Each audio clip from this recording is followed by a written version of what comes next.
Sejak dulu Malaysia tidak pernah sunyi daripada kemunculan ajaran yang menyimpang daripada Islam sebenar. Ada yang muncul secara kecil, tersebar dalam komuniti tertutup, atau berselindung di sebalik kebajikan dan perniagaan.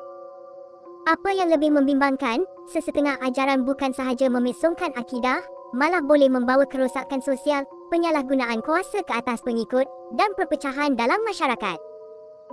Dalam video ini, kita akan menelusuri 5 ajaran sesat paling terkenal di Malaysia, dan semua ini hanya di Syah Fakta 5 fakta, 1 kebenaran.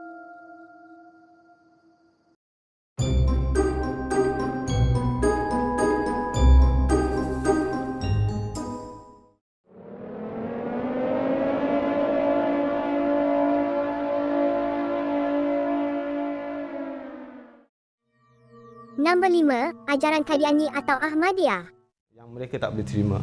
Di mana umat Islam mengatakan bahawa tidak ada boleh datang Nabi lagi selepas Nabi Muhammad, sedangkan kami Jemaah Ahmadiyah mengatakan berdasarkan Quran, Nabi masih boleh datang lagi, itu atas kuasa Allah Subhanahu Wa Taala yang mengutus Nabi.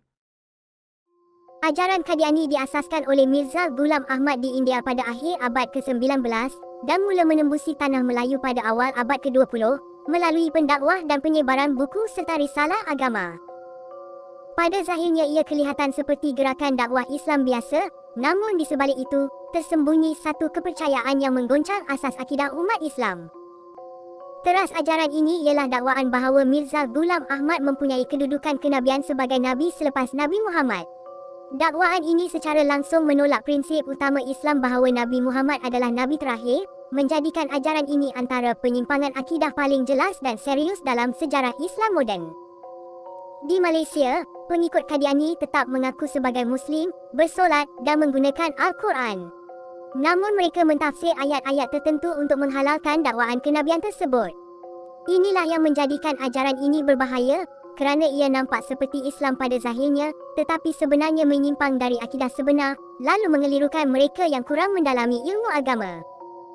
Ajaran ini membentuk komuniti sendiri yang tersusun, dengan pemimpin, aktiviti dakwah, bahan bacaan, dan pertemuan tertutup. Pengikut diajar untuk setia kepada ajaran dan pemimpin, menyebabkan pengaruh kumpulan ini terus bertahan walaupun berdepan penolakan dan pengawasan pihak berkuasa. Majlis Fatwa Kebangsaan Malaysia telah memutuskan bahawa ajaran Qadiani adalah sesat dan pengikutnya tidak dianggap sebagai Muslim. Walaupun jumlah pengikutnya di Malaysia kecil, kes ini sangat signifikan kerana ia menyentuh isu paling asas dalam Islam, soal kenabian, dan membuktikan bahawa kesesatan akidah boleh tetap berbahaya walaupun tanpa unsur keganasan. Nombor 4, Kerajaan Langit. Saya berjumpa dengan Ayah Pin sendiri di langit saya jumpa. Saya beramal, kemudian masuk di alam sebalik mata dia panggil. Alam Bazrah dia panggil, alam sebalik mata. Saya melalui Madinah. Kemudian saya pergi ke Mekah. Daripada Mekah saya naik ke atas dan saya bertemu sendiri dengan Ayah Pin di istana dia. Jadi Ayah Pin ni adalah Tuhan bagi saya. Kerajaan Langit diasaskan oleh Arifin Muhammad, yang lebih dikenali sebagai Ayah Pin, di Besut Terengganu. Ajaran ini mengejutkan masyarakat kerana pendekatannya luar biasa, menggabungkan unsur pelbagai agama dan menimbulkan kontroversi hebat dalam kalangan umat Islam di Malaysia. Ia bukan sekadar gerakan rohani biasa, ia mencabar batas akidah dan persepsi masyarakat tentang Islam. Ayah Pin mendakwa dirinya menerima wahyu terus dari Tuhan dan mempunyai kedudukan spiritual istimewa. Beberapa pengikut percaya beliau adalah jelmaan atau wakil kepada pelbagai tokoh agama dunia, termasuk Nabi Muhammad, Isa, Buddha, dan Shiva, satu kepercayaan yang jelas bertentangan dengan akidah Islam dan menimbulkan kekeliruan serius dalam kalangan awam. Kompleks Kerajaan Langit menjadi simbol utama ajaran ini. Struktur pelik seperti teko gergasi, payung kuning, dan simbol-simbol aneh lain bukan sahaja menjadi pusat ibadah, tetapi juga lambang kesetiaan mutlak pengikut kepada ajaran ini. Keunikan dan keanehan ini menarik perhatian media tempatan dan antarabangsa, menjadikan Kerajaan Langit antara kes paling ikonik dan dibincangkan secara meluas. Pada tahun 2005, pihak berkuasa mengambil tindakan tegas apabila ajaran ini difatwakan sesat. Kompleks Kerajaan Langit dimusnahkan, menandakan berakhirnya aktiviti terbuka kumpulan ini, tetapi kontroversi masih terus hangat dibincangkan. Kisahnya menjadi perdebatan hangat tentang kebebasan beragama, batas kuasa undang-undang dan sejauh mana negara perlu campur tangan dalam mengawal ajaran sesat. Kerajaan Langit kekal sebagai contoh klasik ajaran sesat yang memikat ramai, menggunakan simbolik dan psikologi pengikut dengan sangat berkesan. Kes ini membuktikan bahawa ajaran sesat boleh berkembang cepat, menyusup ke masyarakat dan meninggalkan kesan psikologi yang mendalam, menjadikannya antara kes paling dramatis dan dikenang dalam sejarah Malaysia. Nombor 3, Ajaran Tuhan Harun. Ajaran yang dikenali sebagai Tuhan Harun mula muncul di Malaysia pada awal tahun 2013 dan diasaskan oleh Harun Mat Saad. Ia mengejutkan masyarakat kerana pengasasnya mendakwa dirinya Tuhan dan berkuasa penuh ke atas pengikutnya. Dakwaan itu jelas bertentangan dengan akidah Islam dan menimbulkan kebimbangan serius di kalangan umat Islam. Harun Mat Saad membina satu sistem pengajian tersendiri yang menyerupai sebuah universiti, lengkap dengan tahap pembelajaran dan hierarki pengikut. Pengikut diajar untuk percaya bahawa semua ajaran lain salah dan hanya Tuhan Harun membawa kebenaran. Akibatnya, mereka menjadi terlalu taksub, menutup diri daripada pandangan luar dan sukar menerima nasihat. Penyebaran ajaran ini berlaku secara tertutup, iaitu melalui perjumpaan sulit dan kemudian melalui platform digital seperti media sosial dan saluran komunikasi. Kaedah penyebaran moden ini menjadikan ia sukar dikesan pada peringkat awal, walaupun kandungannya sangat ekstrim dan mengelirukan akidah umat Islam. Jabatan agama dan pihak berkuasa telah beberapa kali mengambil tindakan terhadap pengasas dan pengikut ajaran ini. Harun Mat Saad ditahan dan didakwa di Mahkamah Syariah, manakala pengikutnya juga dikenakan pertuduhan kerana menyebarkan ajaran sesat dan membuat dakwaan palsu berkaitan ketuhanan manusia. Kes Tuhan Harun membuktikan ajaran sesat boleh kelihatan bijak dan tersusun, tetapi sebenarnya berasaskan penipuan dan ketaksuban melampau.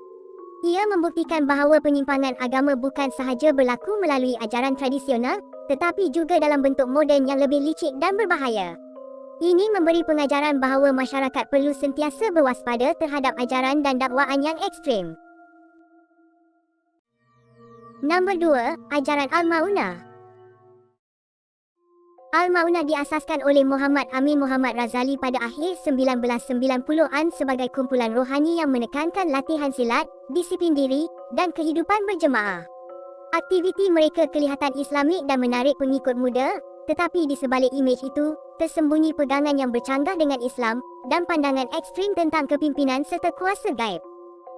Pengikut Al-Maunah percaya pemimpin mereka punya ilmu luar biasa dan kuasa gaib. Kepatuhan mutlak kepada pemimpin dianggap sebagai ibadah. Akibatnya, pengikut menjadi sangat taat, mudah diperdaya dan sanggup melakukan tindakan ekstrim yang membahayakan diri dan orang lain. Ancaman nyata muncul pada 2 Julai tahun 2000 apabila anggota Al-Maunah menyamar sebagai pegawai tentera dan merampas senjata dari 2 kem Regimen Askar Wataniah di Perak, termasuk pelbagai senjata api, pelancar grenade dan ribuan peluru. Negara dikejutkan kerana tindakan mereka bukan sahaja menyimpang akidah, tetapi juga mengancam keselamatan rakyat dan tentera. Kumpulan ini berlindung di Bukit Jenalik, Saud Kuala Kangsar. Polis dan tentera kemudian mengadakan pengepungan besar terhadap mereka. Pertempuran sengit berlaku, beberapa anggota keselamatan cedera dan pengikut kumpulan ini menyerah selepas beberapa hari. Kes ini menarik perhatian dunia kerana fahaman sesat yang mendorong pengikutnya bertindak di luar batas agama dan undang-undang.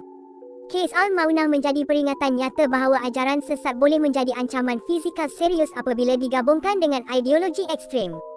Ia mengingatkan masyarakat bahawa pendidikan agama, kesedaran awam dan penguatkuasaan undang-undang adalah kunci untuk mencegah ajaran sesat yang serupa dan melindungi keselamatan generasi akan datang. Nombor 1, Al-Arkam. Taksub terhadap pemimpin berpegang kepada fahaman batiniah dikatakan antara ajaran sesat Al-Arkam yang berakar dalam Global Ikhwan. Itu pengalaman Muhammad Ali, seorang bekas ahli GISPH yang menyertai organisasi itu lebih 3 dekad.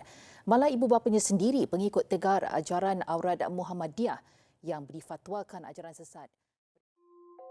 Al-Arkam diasaskan oleh Asy'ari Muhammad pada tahun 1968 dan berkembang pesat sebagai satu gerakan Islam yang hidup berkomuniti dan tersusun.